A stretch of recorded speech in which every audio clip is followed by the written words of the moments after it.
또 누구든지 내 이름으로 이런 어린 아이를 하나 영접하면 곧 나를 영접함이니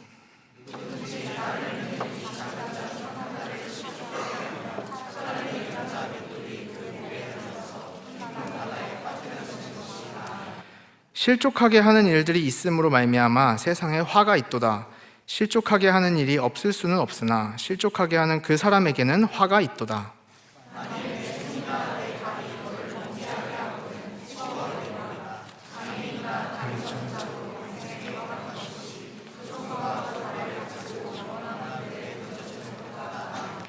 만일 내 눈이 너를 범죄하게 하거든 빼어내버리라. 한 눈으로 영생에 들어가는 것이 두 눈을 가지고 지옥불에 던져지는 것보다 나으니라. 다 함께 읽겠습니다. 삼가 이 작은 자 중에 하나도 업신여기지 말라. 너희에게 말하노니 그들의 천사들이 하늘에서 하늘에 계신 내 아버지의 얼굴을 항상 배옵느니라. 아멘. 이것은 하나님의 말씀입니다.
아멘. 하나님께 영광과 올리겠습니다.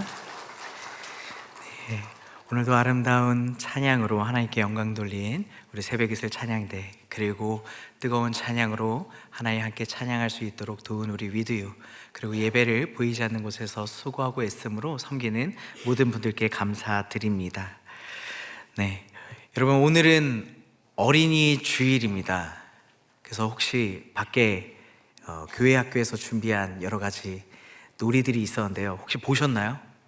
네, 저도 봤는데 거의 평광랜드를 만들어 놨더라고요. 네, 저희 딸이 저 때문에 지금 강제로 할머니 집에 가 있는데 여기를 너무너무 오고 싶었다고 했었는데 보내서 내가 너무 미안하네요. 다음 기회에 하나님이 내년에도 똑같은 은혜를 주시기를 바랍니다. 근데 여러분, 오늘 어린이 주일인데 우리 청년들한테 어린이 주일은 사실 전혀 상관없잖아요. 그쵸? 나는 혹시 아직 어린이다 하시는 분 있으신가요? 네, 마음만은 순수한 어린이인 줄로 믿습니다. 그런데 우리는 사실 어린이는 아니죠. 직장을 다니고 있고요, 대학을 다니고 있고, 또 어떤 분은 결혼을 앞두고 있는 분도 있고 출산을 앞두고 있는 분이 있을 수도 있습니다. 그럼 우리 청년된 우리에게 어린이 주일은 어떤 의미일까요? 이미 어린이인 친구들한테 이 어린이 주일은 선물 받고 너무 신나는 날이지만 우리에게 어린이 주일은 우리가 그렇게 뛰어놀고 즐기는 향유의 주일이 아닙니다. 오히려 어찌 보면 책임의 자리이지요. 본문, 오늘 우리가 함께 읽은 말씀의 앞에 있는 내용인데요, 마태복음 18장은 이렇게 시작됩니다. 제자들이 예수님께 질문을 하는데요, 예수님, 천국에서는 누가 큽니까? 라는 질문을 합니다. 무슨 질문입니까? 누가 1등이냐? 라고 하는 거죠. 이거는 누가 이런 질문을 할까요? 어른들이 질문합니다. 굉장히 어른스러운 질문이지요. 그런데 예수님은 이 대답에 대한 답을 하시기 전에 한 가지 일을 하시는데요, 그곳에 있는 부모님을 따라온 한 어린아이를 불러서 그들 가운데 세우십니다. 그 무리 한가운데, 어른들의 한가운데 아이가 서 있자 이제 1등을 묻던 어른들의 그 높은 눈높이에서 갑자기 시선이 쭉 내려가죠. 그래서 아이의 눈높이만큼 시선이 내려갑니다. 오늘 본문은 이 낮아진 시선의 자리에서부터 시작됩니다. 본문은 동일하게 우리에게 묻고 있습니다. 너는 어른이 되었냐? 여러분은 어린이도 아니고, 물론 여러분 나라에서 정한 법적으로는 어른이 되었지만, 성인이 되었지만, 그렇다고 내가 온전히 스스로를 책임지는 어른이냐 했을 때 여전히 우리는 철이 없고 부족함이 있다는 걸 느낄 겁니다. 그렇다면 우리의 시선은 지금 어디에 머물러 있어야 할까요? 우리가 한때 머물렀던 그 어린아이의 시선의 자리에 이미 다른 아이들이 누군가가 서 있죠. 그때 우리는 혹시 그 아이를 그 자리에서 밀어내고 있진 않은지, 아니면 우리는 그 아이를 그 자리에 세우고 있는 자인지 스스로를 돌아볼 필요가 있습니다. 오늘 본문을 통해서 우리가 한 가지 기억하길 원하는 것이 있습니다. 여러분들은 그 어린아이로서 누군가에게, 그리고 주님에게 영접을 받았던 사람입니다. 그리고 이제는 우리는 영접하는 자가 되어야 되지요. 18장의 시작은 이 질문으로 시작되었었습니다. 천국에서 누가 크니까? 이 질문을 받은 상황은 어떤 상황입니까? 예수님께서는 이제 자신의 사명을 다하기 위해 십자가를 지기 위한 그 길을 한 걸음 한 걸음 걷고 있는 상황이었죠. 그런데 그 예수님을 따른다 하는 제자들은 그 예수님을 따라 십자가를 지기는커녕 스스로가 저 천국에서 1등이 돼서 얼마나 더 많은 보상을 받을지에 대해 궁금해하고 있는 것이죠. 예수님이 그때 한 어린이를 부르셨고 그들 가운데 세우셨으며 또 이렇게 말씀하셨습니다. 이 어린아이와 같이 자기를 낮추는 사람이 천국에서 큰 자이다. 그리고 오늘 우리가 함께 읽은 5절부터의 말씀이 이어지는 겁니다. 이 이후의 말씀을 통해서 예수님께서는 천국에서 큰 자의 3가지 원칙을 알려주십니다. 첫 번째, 영접해야 됩니다. 두 번째, 실족시키지 말아야 됩니다. 세 번째, 업신여기지 말아야 됩니다. 여기서 어린아이로 대표되는 작은 자는 누구일까요? 6절 본문 가운데서 나를 믿는 이 작은 자라는 구절이 있는데요, 1차적으로는 누굽니까? 이 신앙 공동체 가운데 있는 약자입니다. 어쩌면 우리 두드림 공동체 안에서는 세움터에 속해 있는, 이제 막 와서 처음 교회에 적응하고 또 새로 예수님을 알아가는 과정에 있는 분일 수도 있지요. 때로는 사회적으로 변두리에 있는 사람들로부터 소외되고 복지 혜택을 받지 못하는 사람일 수도 있습니다. 아니면 나 자신이 너무 자존감이 낮아져서 다른 사람 앞에 큰 게 내세울 것이 없다라고 생각하는 사람일 수도 있죠. 그런데 여러분 잊지 마시기 바랍니다. 우리도 한때는 그 자리에 있었던 사람입니다. 그리고 여전히 어떤 청년은 지금도 그 자리 가운데 있을 수도 있지요. 이러한 어린아이, 이러한 작은 자에게 그 눈을 돌리는 것은 하나님께서 이 마태복음에서만 하고 계신 것은 아닙니다. 오히려 아주 한참 전, 수천 년 전으로부터 돌아가서도 그 한 영혼에 대한 관심을 가지신 하나님의 모습을 발견할 수 있는데요.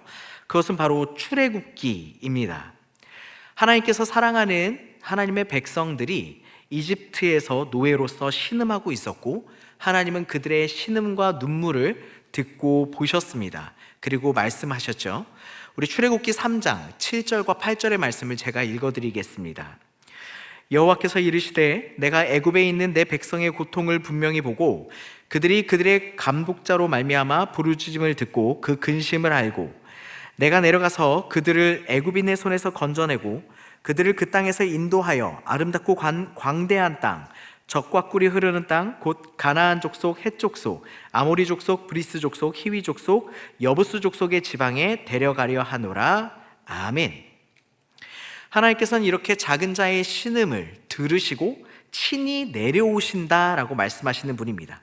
이 흐름이 지속적으로 이어져서 오늘 이 예수님의 말씀 가운데 한 번 더 고백되어지는 것이죠. 그 하나님께서 다시 한번 이 땅 가운데 내려오셨습니다. 성육하셔서 베들레헴의 아기의 모습으로 오셨고 오늘 십자가의 자리 가운데 내려오셨죠. 이 18장은 이 큰 흐름 위에서 진행되고 있습니다. 그럼 이 큰 흐름 가운데에서 우리는 천국에서 큰 자가 되는 어린아와 같이 낮아진 자로서 어떤 원칙을 지켜야 할까요? 첫 번째, 영접하는 원칙입니다. 우리 마태복음 18장 5절 말씀을 한 목소리로 함께 읽겠습니다. 시작. 또 누구든지 내 이름으로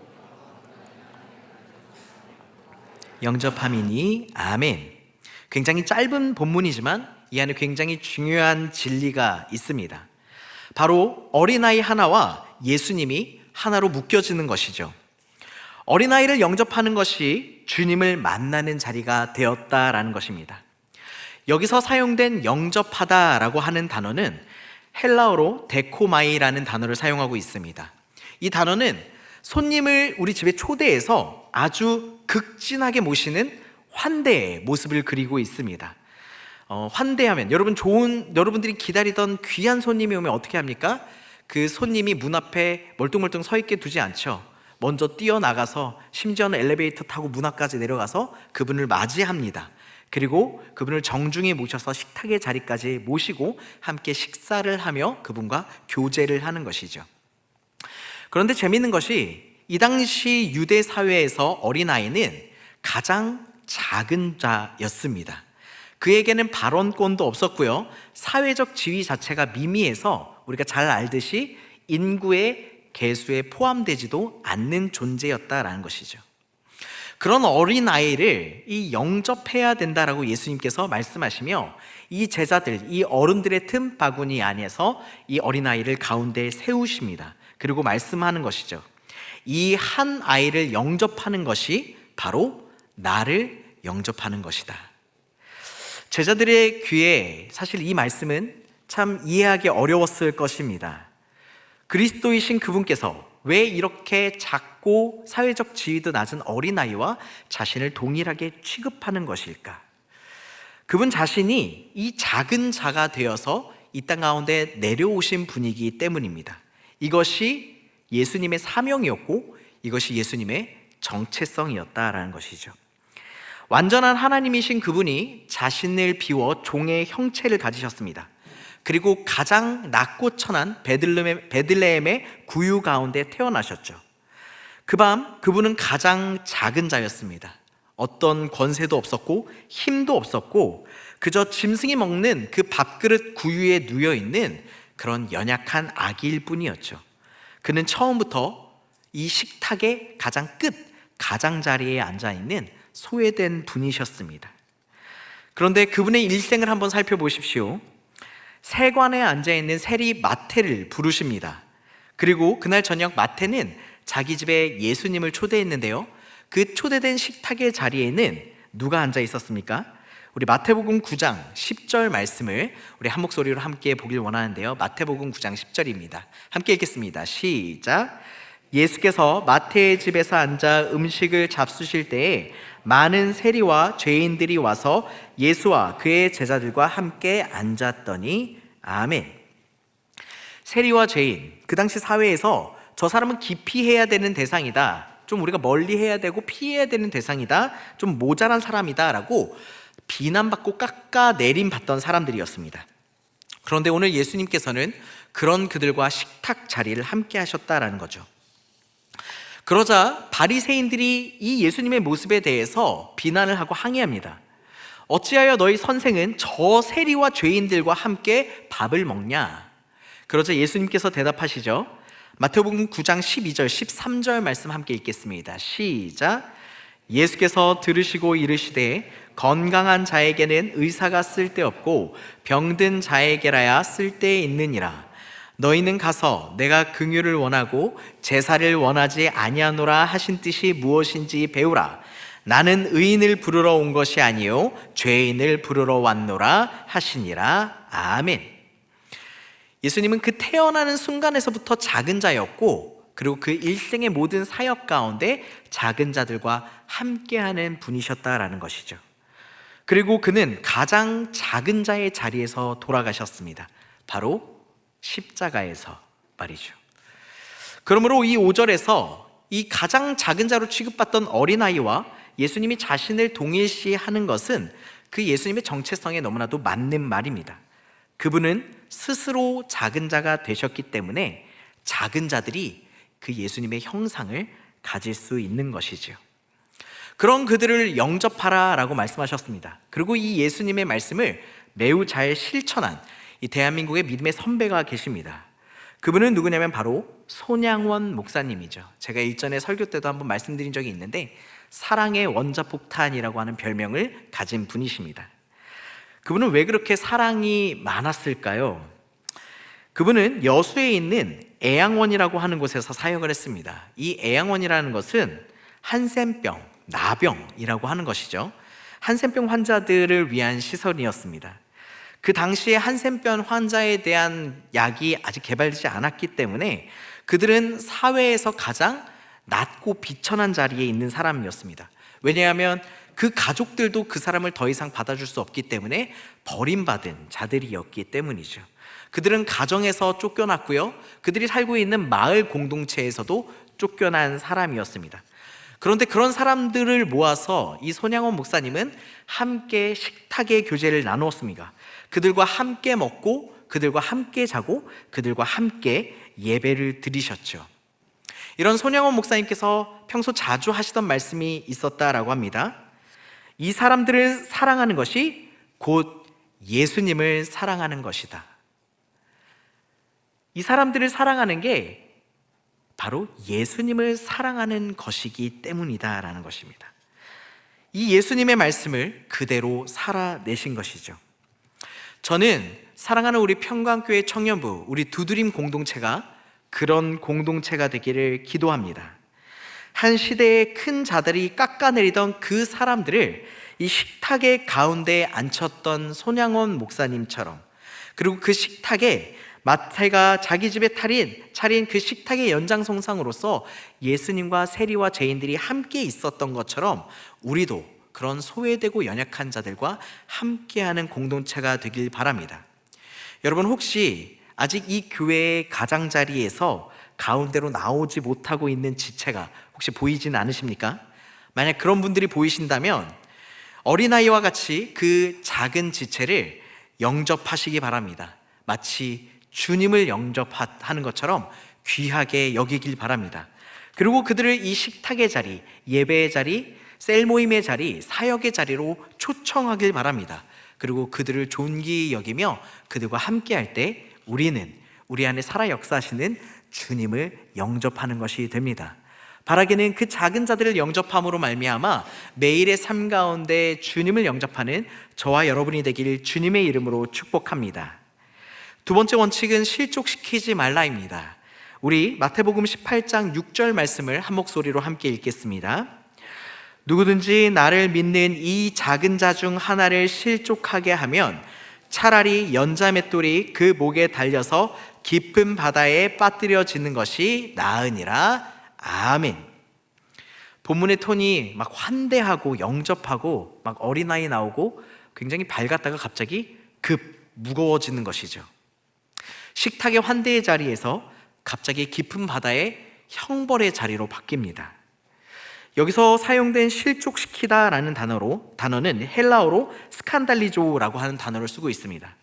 이 단어의 명사형은 본래 덫의 걸린 부분, 저도 덫을 실제로 본 적은 없는데요, 그 이렇게 덫이 동물을 잡으려고 쫙 벌려져 있죠. 그리고 동물이 이 가운데 있는 걸림새 부분을 건드리면 착 잡혀서 이제 상처를 입히는 것이죠. 그런데 그런 걸림새 부분이었다라고 하는 겁니다. 그 걸림새를 건드리게 되면 어떡합니까? 덫에 꽉 물리게 되고 더 이상 빠져나올 수 없게 되는 것이죠. 실족시킨다는 것은 단순히 그 사람 기분 상하게 하고 그냥 지나간다는 것이 아닙니다.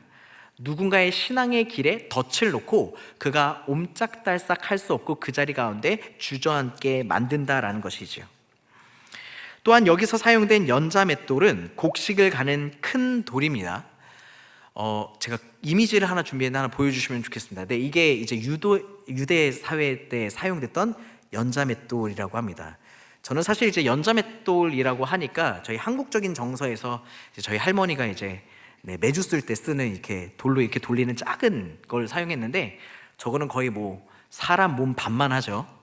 근데 저거를 누가 돌렸냐면 사람이 돌린 게 아니라 나귀가 돌렸다라고 합니다. 그만큼 무겁고 힘든 작업이라는 것이죠. 그런데 여러분 상상해 보십시오. 저 연자맷돌을 내 몸에 줄로 꽁꽁 묶인 채로 여러분이 바다나 강에 던져지는 것입니다. 나올 수 있을까요? 도저히 나올 수가 없는 것이죠. 심지어 그 시신조차 떠오르지 못합니다. 예수님께서 이런 극단적인 비유를 쓰신 이유는 무엇일까요? 바로 이 한 영혼에 대한 우리의 가벼운 시선 때문입니다. 사도 바울이 갈라디아서 2장에서 한 사건을 기록하고 있는데요, 바로 예수님의 수제자였던 베드로가 안디옥 교회에 왔을 때 일어났던 일입니다. 처음에 베드로는 이 안디옥, 이방인들이 모여있는 이 교회 가운데 예루살렘 교회의 대표로서 찾아와 그들과 함께 식탁 교제를 나누었습니다. 이방인과 함께 식사를 교제하며 그들 가운데 예수님에 대해서 나눈 거죠. 그런데 예루살렘에서 생각지도 못했던 유대인들이 찾아오자 베드로가 갑자기 눈치를 보더니 슬며시 그 식탁 자리를 빠져나오는 겁니다. 그 자리에 이방인들과 식사하는 것들을 다른 사람에게 보여주고 싶지 않았던 것이죠. 그러자 그 옆에 있었던 함께 왔던 유대인 신자들도 그 자리를 스르륵 피하게 되는 겁니다. 심지어 이 안디옥 교회의 귀한 영적 리더였던 바나바까지도 그 일에 동참합니다. 여러분, 여러분들이랑 식사를 하던 어떤 분이 갑자기 누가 왔다고 그 자리를 빠져나가서 돌아오지 않는다면 여러분 기분이 어떠시겠습니까? 매우 기분이 나쁘겠죠. 우리를 존중하지 않는다라는 마음이 들었을 겁니다. 이러한 무례를 저지른 베드로에게 바울은 이 사건에 대해서 갈라디아서 2장 14절에 이렇게 일침을 놓고 있습니다. 제가 읽어드리겠습니다. 그러므로 나는 그들이 복음의 진리를 따라 바르게 행하지 아니함을 보고 모든 자 앞에서 게바에게 이르되 내가 유대인으로서 이방인을 따르고 유대인답게 살지 아니하면서 어찌하여 억지로 이방인을 유대인답게 살게 하려느냐 하였노라. 아멘. 여러분, 베드로가 일부러 그 사람들한테 상처 주고 싶었던 것은 아닐 겁니다. 그저 어찌 보면 그냥 그 자리를 잠깐 비운 거이죠. 어쩌면 큰 일이 아니다라고 생각할 수도 있습니다. 하지만 그 행동이 그 자리에 있는 이방인들과 함께한 다른 유대인들에게 덫이 되었다라고 하는 것이죠. 이 말씀을 우리는 주의 깊게 살펴보며 우리의 삶을 돌아보아야 됩니다. 우리가 때로는 의도한 것이 아니다 할지라도 우리의 시선과 우리의 손과 우리의 발로 한 모든 행동들이 누군가의 식탁을 무너뜨리고 누군가의 삶과 영혼에 상처를 입힐 수 있다라고 하는 것이죠. 여기서 갑자기 본문이 그 방향을 틀어 이야기합니다. 우리 7절에서 9절까지의 말씀을 한 목소리로 함께 읽겠습니다. 시작. 실족하게 하는 일들이 있음으로 말미암아 세상에 화가 있도다. 실족하게 하는 일이 없을 수는 없으나 실족하게 하는 그 사람에게는 화가 있도다. 만일 내 손이나 내 발이 너를 범죄하게 하거든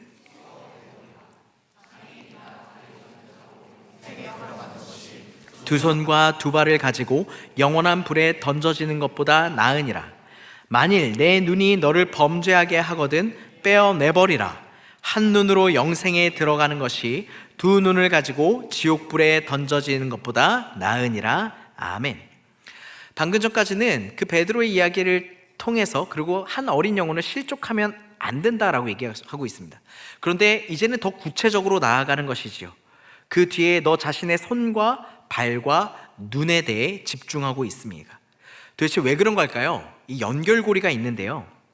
자신의 죄에 대해서 단호하지 못한 사람은 결국 다른 사람에게 덫이 될 뿐이기 때문이죠. 자기 손을 다스리지 못하는 사람은 약한 자를 보호하는 손이 될 수 없습니다. 자기 발이 가는 곳, 그 죄의 자리를 찾아가는 그 발걸음을 멈추지 못하는 사람은 다른 사람을 예수님의 곁으로 인도할 수가 없습니다. 자기 눈을 다스리지 못하는 사람은 그 사람에게 예수님을 바라볼 수 있는 시선을 주지 못하는 것이죠. 여러분, 말씀의 다윗을 한번 떠올려 보시기 바랍니다. 그는 너무나도 훌륭하고 하나님을 사랑하는 자였다. 하나님께서도 그를 너무 사랑하셨지만 그는 우리아의 아내를 빼앗고 그 부하였던 우리아를 죽음으로 내몰므로 말미암아 그의 죄가 되었습니다. 그리고 그 죄는 다윗 한 사람에게만 올무가 된 것이 아니라 그 모든 가족들과 그의 신하들과 왕국에게까지 덫이 되었습니다. 다윗 한 사람의 죄로 말미암아 그 집에는 칼이 끊어지지 않는다라는 저주를 받게 되었고요. 형제 간에 살해하는 사건, 그리고 부모 자녀가 반역으로 전쟁을 해야 되는 사건이 일어났습니다. 그리고 잘못된 관계로 태어난 아무것도 모르는 아이는 생명을 잃었지요. 자신의 눈과 자신의 손과 발을 다스리지 못함으로 말미암아 한 어린 생명이 죽었고 한 가정이 깨어졌으며 한 왕궁이 전쟁이라고 하는 덫에 휘말렸습니다. 여러분, 그런데 이 이야기가 성경에 나오는 어떤 한 인물만의 이야기가 아니라는 것입니다. 솔직히 말해봅시다. 우리는 어떻습니까? 여러분 하나님이 주신 이 말씀대로 온전히 잘 살고 계십니까? 너무나도 부끄럽지만 저 자신도 제 눈과 손과 발이, 제 삶의 행실이 그렇게 온전하다고 얘기하기는, 자신하기는 어렵습니다. 우리는 무수히 많은 말과 행동, 우리의 눈과 손과 발로 사람들을 실족하게 하지요. 그렇다면 이 6절에 있는 그 연자맷돌이 어디 있어야 됩니까? 바로 우리에게 매달려 있어야 되는 것이죠. 그런데 여러분, 혹시 여러분 연자맷돌을 메고 계시나요? 아무도 안 메고 계시죠? 도대체 우리의 연자맷돌은 어디가 있는 걸까요? 바로 예수님께서 지고 계시다라는 것입니다. 예수님께서 우리 대신하여 그 연자맷돌을 매 주셨습니다. 우리의 죄 때문에 아무 죄 없으신 그분이 십자가에 달리시고 그 형벌을 다 받으셨다라는 것이죠. 우리는 이것을 대속이라고 부르고 구속이라고 부릅니다. 작은 자를 실족시켜서 받아야 할 그 연자맷돌의 무게를 한 번도 그 어떤 영혼도 실족시키지 않은 예수님께서 오롯이 받으셨습니다. 종교개혁자였던 깔뱅이에 의하면 예수님은 자신이 가장 연약한 지체와 너무 긴밀하게 결합되어 있어서, 너무 밀착되어 있어서 그들에게 가한 모욕이 예수님께 가한 모욕이 되었다라고 설명하고 있습니다. 우리가 우리 주변에 있는 어린 자, 작은 자를 실족시킬 때마다 예수님의 어깨에 연자맷돌을 계속 올리고 있다라는 것이죠. 그런데 그분은 마지막까지 그 우리의 연자맷돌을 어깨에 메고 가셨습니다. 그리고 십자가에 죽으시고 다시 살아나심으로 말미암아 그 모든 덫의 무게를 없애버리시고 우리도 자유롭게 하셨죠. 그렇기 때문에 우리는 이 두 가지를 동시에 인식해야 됩니다. 우리는 우리의 삶만으로는 이 세상의 수많은 사람들에게 실족하게 하고 연자맷돌을 맬 수밖에 없는 죄인입니다. 하지만 예수 그리스도께서 그 예수님을 믿는 믿음 가운데 있는 우리를 대신하여 그 모든 돌들을 매주시고 십자가 가운데 우리의 죄를 사하여 주셨습니다. 그렇기 때문에 우리는 이제 자유로운 자가 되었죠. 한번 이렇게 죄 가운데 묶여 있다가 자유로워진 자만이 다른 사람을 자유롭게 할 수 있습니다. 이제 이 자유를 경험한 우리는 더 이상 우리의 손은 덫을 놓는 손이 아니라 그 작은 잔을 살리는 손이 될 수 있습니다. 함부로 죄의 자리를 찾아가는 발걸음이 아니라 그 죄의 걸음에 있는 자들을 끄집어낼 수 있는 발걸음이 될 수 있는 겁니다. 그 사람들을 깎아내리는 시선과 눈을 가진 것이 아니라 그들을 주님의 시선으로 사랑으로 바라볼 수 있는 눈이 되는 것입니다. 그러면 우리는 어떻게 우리 스스로를 이렇게 죄로부터 다스리고 옆 사람을 살릴 수 있을까요? 성 어거스틴이라고 하는 사람이 있습니다. 그는 고백록이라고 하는 아주 유명한 책을 썼는데요. 그 고백록이라고 하는 책에서 그는 자신의 젊은 청년 시절을 이야기하고 있습니다. 그가 아직 예수님이 인격적으로 만나고 변화하기 전 친구들과 함께 다른 사람의 배밭에서 배를 훔쳤다라고 합니다. 단순히 배에 몇 알을 도둑질한 사건인데 이 어거스틴이라고 하는 사람은 이 배밭의 도둑질을 통해서 자신이 얼마나 죄인인지를 돌아보고 있는 것이죠. 내가 무엇 때문에 그 짓을 했는가? 배가 고파서가 아니었다. 단지 죄 짓는 그 자체가 좋았기 때문이다. 어거스틴은 자신의 죄에 대해서 너무나도 단호하게 그리고 객관적으로 평가하고 있습니다. 그리고 그 작은 죄를 그냥 말하지 않고 덮어줄 수도 있는데 끄집어내어 고백하고 있습니다. 행동 아래에 있는 죄의 본질을 살펴본 것이지요. 본문 8절과 9절 말씀은 우리에게 이러한 단호함을 요구하고 있습니다. 그저 이 정도는 누구나 짓는 죄이기 때문에 감춰주고 덮어두는 것이 아니라 그 죄를 끄집어내어 드러내고 치유함 받는 것. 누군가를 깎아내리고 싶어하는 시선이 떠오를 때, 그 자리에서 누군가에 대해서 험담을 하고 싶을 때, 나를 불편하게 하는 사람에게 손해를 끼치고 싶을 때 우리는 이 말씀을 기억해야 됩니다. 우리 안에 작은 자들을 넘어뜨리게 하는 범죄한 손과 발과 눈이 있습니까? 여러분, 이 자리에서 말씀의 검으로 그 모든 것을 찍어내리시고 잘라버리시기 바랍니다. 그리고 우리를 위해 우리가 지어야 할 연자맷돌을 대신 지신 예수님 앞에 그 죄를 꺼내놓길 바랍니다. 그리고 주님께서 사랑하시는 영혼들에게 나아가는 저와 여러분이 되길 주님의 이름으로 축복합니다. 마지막 세 번째 원칙입니다. 업신여기지 말라 하셨습니다. 본문 마태복음 18장 10절 말씀 한 목소리로 함께 읽겠습니다. 시작. 삼가 이 작은 자 중에 하나도 업신여기지 말라. 너희에게 말하노니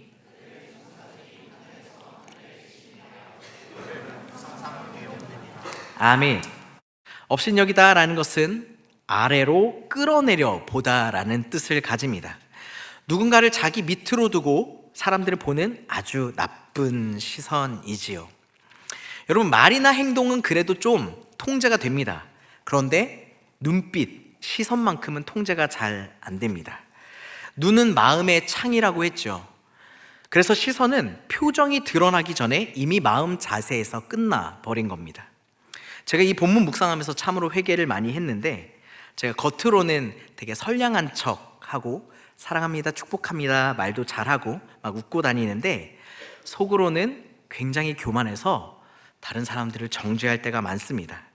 특별히 가까이 있는 사람들을 많이 정죄하는데 아쉽게도 우리 아내와 자녀들이 그 정죄 대상일 때가 많죠.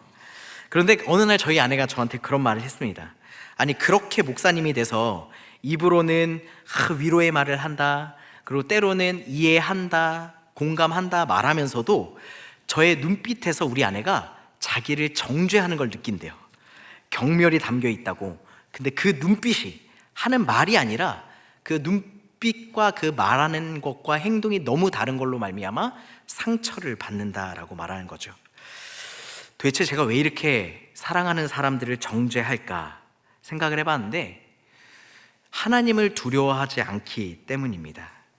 하나님이 사랑으로 바라보고 있는 그 영혼을 제가 감히 정죄하는 것은 하나님을 두려워하지 않는 것이죠. 10절의 후반부에서 본문은 분명하게 이야기하고 있습니다. 천사가 그것들을 다 하나님 앞에 매일매일 고하고 있다고.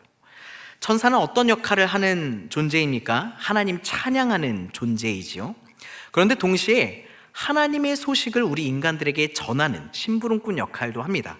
그런데 여기서 주의해야 되는 게 이 천사들이 하나님의 소식만 사람에게 전달하는 게 아니라는 겁니다. 사람들의 소식도 하나님께 전달하는 창구가 된다라는 것이죠. 작은 자 한 명 한 명에게 있는 그 하나님의 관심이 이 천사들을 통해서 오늘 본문에 표현되어 있습니다. 하나님께서는 그 단 한 영혼도 소홀하게 대하지 않으시지요. 이것이 어찌 보면 우리에게는 참 두려운 말씀이고 또 어찌 보면 우리에게는 위로의 말씀이기도 합니다. 내가 깎아내리면서 경멸하면서 바라봤던 그 사람, 근데 그 사람을 하나님은 사랑으로 바라보신다라는 거죠. 반대로 위로이기도 합니다. 바로 그런 작은 자였고 연약한 자였던 나를 하나님께서 여전히 바라보고 계신다라는 것이죠. 이 하나님에 대한 두려움과 위로가 오늘 우리 가운데 함께 있습니다. 그리고 하나님이 지금도 한 명 한 명 유심히 보시는 그 사랑으로 이제는 우리도 그들을 존귀히 여기고 사랑으로 대하라고 이야기합니다. 간절히 바라기는 그동안 여러분들이 이해할 수 없었고 여러분들이 이해하고 싶지도 않았던 그 사람을 이제는 하나님의 시선으로 바라보며 그들을 존귀히 대함으로 하나님의 사랑과 존귀히 여김을 받으시는 저와 여러분이 되길 주님의 이름으로 축복합니다. 우리도 한때는 이 담장 너머에 있었던 사람이었습니다. 예수님이 누군지 몰랐죠. 그 사랑이 무엇인지 느끼지도 못했습니다.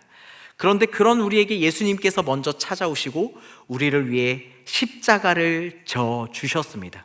그리고 그 부활의 식탁의 자리로 우리를 초대하셨지요. 그리하여 우리를 위하여 이 땅 가운데 오셔서 저 성문 밖에 있는 십자가의 자리까지 나아가셨습니다. 히브리서 13장 12절에는 이렇게 기록되어 있습니다. 제가 읽어드리겠습니다. 그러므로 예수도 자기 피로써 백성을 거룩하게 하려고 성문 밖에서 고난을 받으셨느니라. 그분의 십자가가 이 담장 너머 있는 성벽에 있었던 것은 우연이 아닙니다. 그분은 끝까지 저 성벽 너머 바깥에 굶주리고 눈물 흘리며 존귀히 여기지 못하고 비난받는 그 사람들에게 향해 있었다라는 것이죠. 그리고 그 발걸음이 예수님의 제자들을 통해 그리고 사도들을 통해 믿음의 선배들을 통해 이어져 왔고 오늘 우리에게까지 이어져 오는 것입니다. 이제 여러분들에게 묻고 싶습니다. 여러분, 우리는 어떤 공동체가 돼야 됩니까? 우리끼리 모여서 너무 재밌고 너무 신나고 막 은혜 받고 하하호호하는 그런 행복한 공동체가 되길 원하십니까? 저는 물론 그런 행복하고 은혜가 넘치는 공동체가 되길 소망합니다. 하지만 동시에 우리들끼리만 따뜻하고 아름다운 공동체가 아니라 저 차가운 담장 너머 밖으로 나아가 주님이 바라보셨던 그 영혼들을 향해 나아가고 그들을 이 아름다운 주님의 품 안으로 초대하는 공동체가 되길 원합니다. 또한 그 한 사람이 우리 교회 안에 있을 수도 있습니다. 여러분의 가정 가운데 있을 수도 있고요, 여러분이 다니는 직장 가운데 있을 수도 있습니다. 아직 그분을 알지 못하는 자리, 저 멀리에 있을 수도 있지요. 어찌되었던 우리가 받은 그 발걸음을 그 자리로 옮겨가 주님의 뜻을 따르는 것이 우리 사랑하는 두드림 공동체가 나아가야 할 길입니다. 이제 말씀을 마치려고 합니다. 오늘 본문은 천국에서 큰 자가 누구냐는 질문으로 시작되었습니다. 그리고 그 질문으로부터 우리에게 세 가지 원칙을 주었습니다. 첫 번째, 영접하라. 두 번째, 실족시키지 말아라. 세 번째, 업신여기지 말아라. 도대체 우리는 왜 이 명령에 따라야 되는 것일까요? 이 원칙이 왜 우리에게 필요한 걸까요? 바로 우리가 죄인 되었을 때에 주님으로부터 영접되었고 주님께서는 한 번도 우리를 실족시키지 않으셨으며 우리를 존귀히 여기셨기 때문입니다. 그리고 오늘도 주님께서는 우리를 그 존귀한 눈빛으로, 사랑의 눈빛으로 바라보고 있습니다. 이제 간절히 원하기는 우리가 그 받은 사랑으로, 그 받은 은혜로, 그 받은 말씀으로 사랑하는 우리 가정 가운데, 직장 가운데, 아직 주님을 알지 못하는 수많은 사람들 가운데 담장 밖으로 넘어가 그 예수님의 십자가의 자리로 나아가길 바랍니다. 여러분, 오늘은 어린이 주일입니다. 청년인 우리에게 이 어린이 주일은 어떤 의미가 있습니까? 우리가 돌아가야 될 자리가 아니라 우리가 돌아보며 돌보아야 할 자리입니다. 이제는 우리도 어른의 식탁으로 나아가고 있습니다. 세리와 죄인들이 모였던 그 식탁, 하지만 예수님께서 함께 하시며 살리셨던 그 식탁, 이렇게 어린이에서 점점 자라가 어른이 되어가는 것입니다. 그 어른의 모범을 보여주셨던 예수 그리스도의 길을 따라가는 저와 여러분이 되길 바랍니다. 오늘은 우리는 일어섭니다. 어떤 분에게는 어쩌면 이 말씀이 그래, 내 주변에 있는 연약한 자를 세워야 된다, 그들을 사랑해야 된다라는 말씀으로 들렸을 수도 있습니다. 그런데 어떤 한편으로는 내가 지금 그 가장자리에 있어서, 그 소외받고 그 눈물 흘리는 자리에 있어서 오늘 이 말씀을 통해 주님의 자리로 나오시는 분도 있을 것입니다.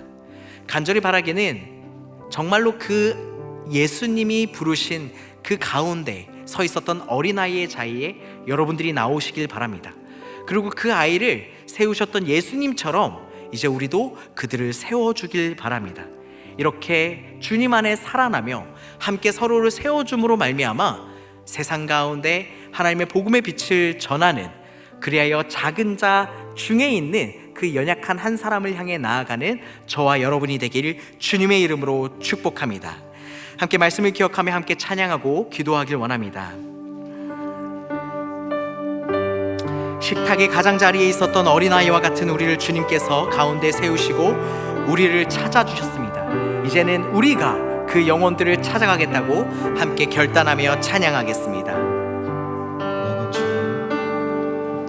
내 눈 주의 영광을 보네, 우리 가운데 계신 주님, 그 빛난 영광 온 하늘 덮고 그 찬송 온 땅 가득해, 내 눈 주의 영광을 보네, 찬송 가운데 서신 주님, 주님의 얼굴을 온 세상 향하네, 번능의 발을 드셨네, 주의 영광 이곳에 가득해, 우리 손에 주님과 함께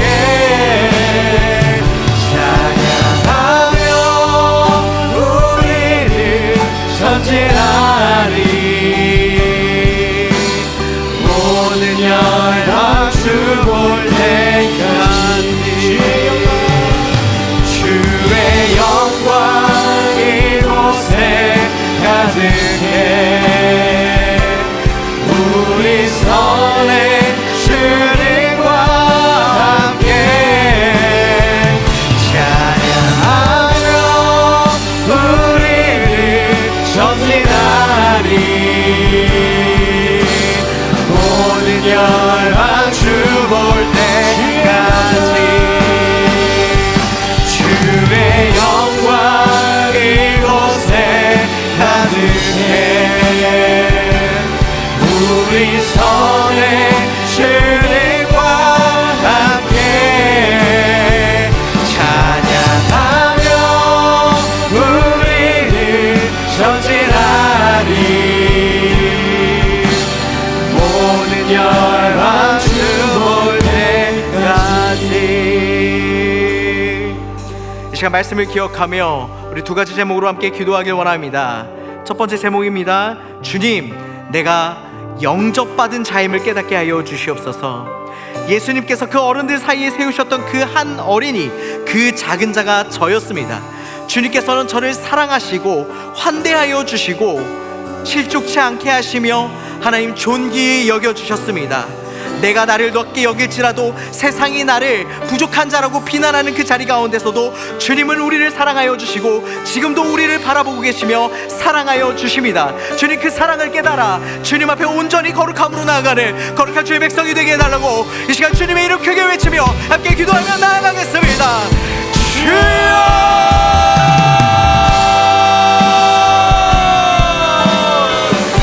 사랑과 은혜가 풍성하신 하나님, 아버지, 세상 사람들은 우리를 어리다, 연약하다, 부족하다, 아버지 실족해하며 무너지며 정죄할 때에도 우리를 사랑하여 주시고 우리를 존귀히 여겨주셔서 아버지 하나님의 사랑의 품 안으로 아버지 안으시며 아버지 그 십자가의 대속으로 말미암아 아버지 하나님의 거룩한 자녀로 인도하여 주심에 감사합니다.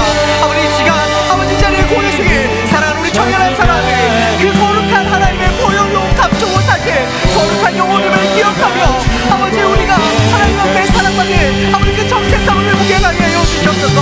아버지, 우리 안에 있는 모든 죄가 끊어지게 하여 주시옵소서. 아버지, 우리를 거룩하게 하신 하나님의 그 놀라운 은혜 가운데 그 말씀의 건 가운데 아버지 모든 죄를 끊어내고 아버지 주님 앞에 존귀하게 나아가게 하여 주시옵소서. 그럴 때 우리를 통하여 아버지 하나님의 놀라운 역사가 오늘도 이루어지는 것을 우리가 보기 원합니다. 주님, 우리와 동행하여 주시고 우리를 붙들어 주시옵소서. 이 시간 우리가 한 번 더 기도할 때 주님이 그렇게 우리를 존귀히 여겨주시고 우리를 영접하여 주시고 우리를 거룩하게 세워주셨는데 주님, 우리는 이것을 그저 누리기만 하고 이것들을 전하지 않았습니다. 주님, 천국에서 누가 큰 자입니까? 이 작은 자에게, 이 작은 자를 나와 같이 영접한 자가 크다 하셨습니다. 아버지, 이제는 그 영혼들을 찾아가게 하여 주시옵소서. 주님, 지금도 주님을 알지 못하고 죽어가는 우리의 가정에, 우리의 직장에, 우리의 사회에, 아버지 이 세계 열방에 아버지 죽어가는 수많은 영혼들을 기억하며 그들 가운데 나아가는 사랑하는 우리 청년들이 되게 하여 주시옵소서. 그리하여 그 하나님께서 보내신 한 영혼을 위하여 중보하며 복음을 들고 나아가는 거룩한 우리가 되어 주님의 병기들이 돌아오는 놀라운 역사가 있게 해달라고 이 시간 주님의 이름 크게 외치며 함께 그들을 중보하며 주의 앞에 기도하며 나아가겠습니다. 주여!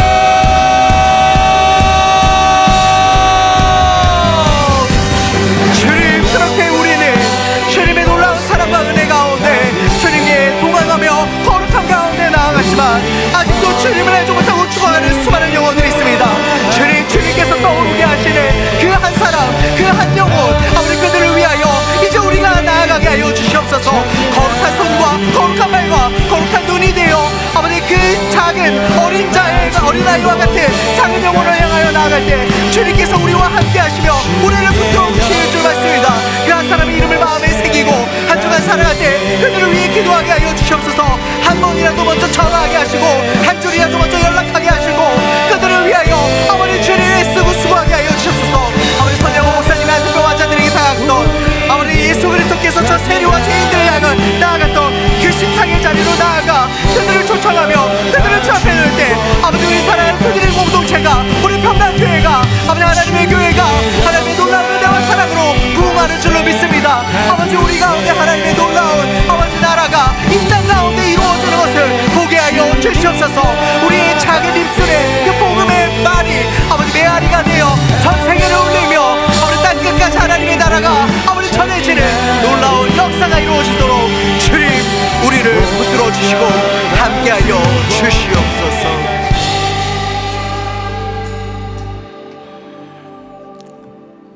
우리를 위하여 친히 이 땅 가운데 내려와 주신 아버지 하나님,